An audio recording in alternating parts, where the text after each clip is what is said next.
Hello viewers, एक नया home remedy लेके आए हैं जो बालों को शैम्पू को लिए, जिससे बालों का कर्ली रहता है, साफ़ नहीं होता है, एकदम स्टिकी रहता है बाल।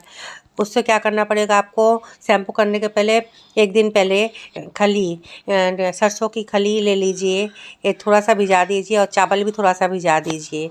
दूसरे दिन उसको छान लीजिए। छानने के बाद उसके अंदर आप शैम्पू मिला के बालों का शैम्पू करिए। देखिएगा बाल बहुत सिल्की और बाल का जिसका झड़ना है झड़ना भी बंद हो जाएगा, और जिसका बाल का ग्रोथ कम है उसका ग्रोथ भी बढ़ता रहेगा। ये वीडियो अगर आपको पसंद आया हो, लाइक और सब्सक्राइब करना मत